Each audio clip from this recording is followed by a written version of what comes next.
Hi Year 7, here are the answers to these questions. I accidentally did them and forgot to video myself. That was pretty smart, wasn't it? Alright, so here we go. So my suggestion when you're finding the area of composite shapes is you try to split them up into 2 or 3 easier shapes. So there I've written rectangle and triangle. So that's what we're going to do. Now I redrew this one because I thought the first one was a little bit skew-if and it didn't quite work.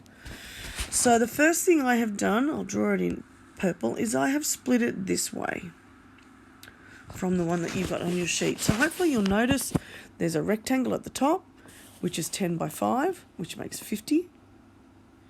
And then down the bottom we have a triangle. Now my triangle, the base is actually here, okay? And the height will be smack bang in the middle there. Now we already know from this side, from here to here is going to be 5. But we know that the whole height from here all the way down to here is 9. So to work out what the actual height of the triangle is, I have to go 9 take away 5. And 9 take away 5 gives me 4. So that's why I do the good old area equals base times height over 2, or half base times height, whatever you remember from primary school, to find the area of a triangle.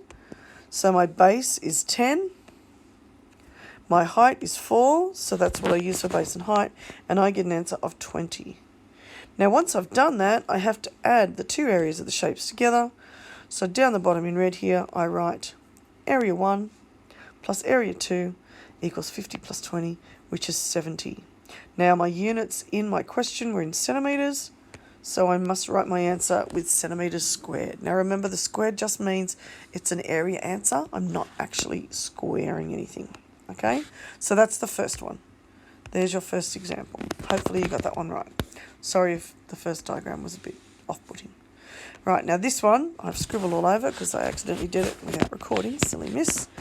Now the first thing I've done here, and I'll do it in purple, is I have put a line here.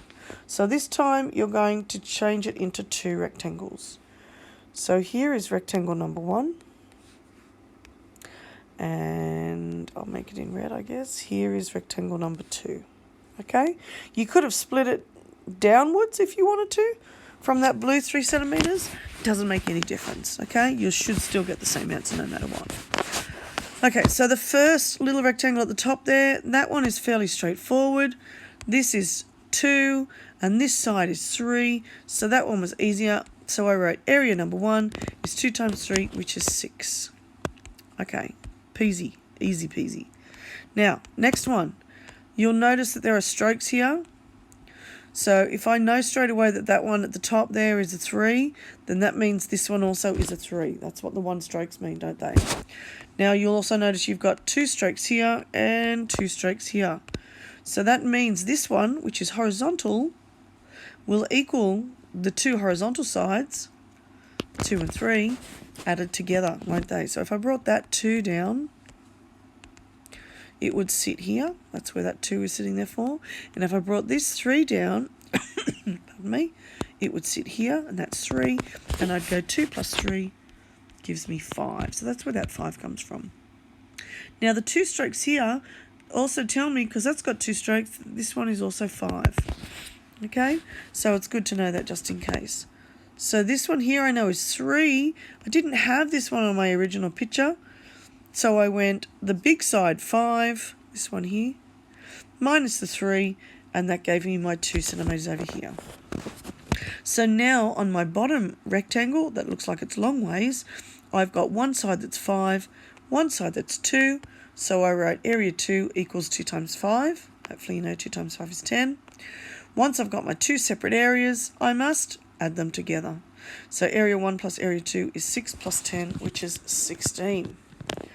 Okay, let's try this one. Now this one, pardon me, has 2 answers, or 2 ways of doing it. So I'm going to show you both. So my first way of doing it, I think it's a bit easier, is, I will use green, is I looked at the full shape first, all right? Now, if I look at the full shape without that little bit in the middle cut out, the full shape is actually a rectangle. Would you agree? Hopefully you do. I'll just fix that up. So I took the outsides of the rectangle, 12 by 8, and I did that first piece of working there. 12 by 8 is 96. Now area 2, this one is called a cutout area. Area 2, see how it looks like there's a bite? Yep, that's the one I want. There's a bite taken out of this one here. So area 2 is actually going to be taken out. So when you've got a bite taken out, you actually are going to do a subtraction. Okay, so instead of adding the two sections, I'm going to subtract.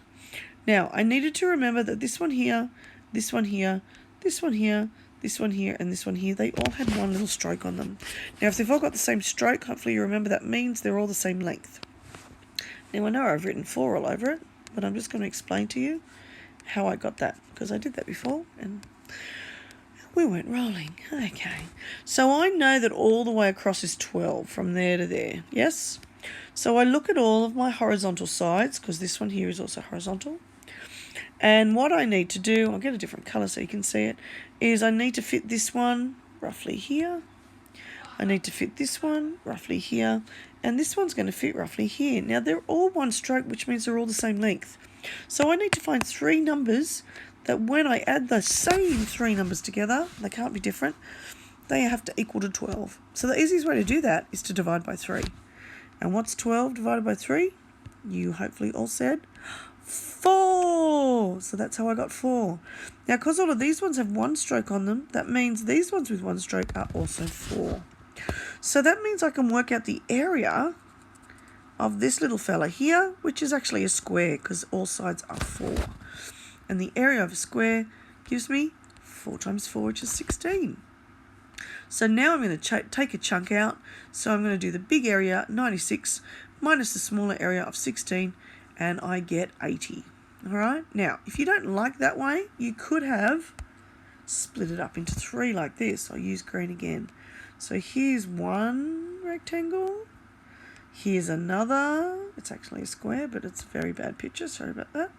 And here's another rectangle. Now this one here I called area 1, and it was 4 across this way. And if that's 8 over here, then that means this is 8 over here. So this is 8. So that gave me 4 times 8. So I wrote that one down here. This one is exactly the same. I called it area 3. So I wrote it down here. Exactly the same. Now this one here in the middle, I knew this is 4, even though Miss has drawn it quite disgustingly. I know that all of this is 8.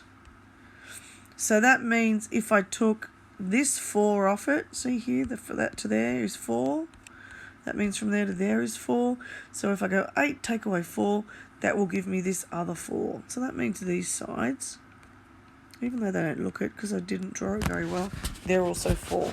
So my area 2 is going to be 4 times 4. Here it is there. So if I split it up into 3, that's fine. I just have to work out those 3 answers and add them up. So that's what I did. I did 3 plus 6 plus 2 makes 10. Put down a 0. Carry a 1. And then I went 3 plus 1 is 4. Plus 1 is 5. Plus another 3. And that makes 8. So no matter which way you do it, pardon me, you will get 80 millimeters squared. Don't forget your units.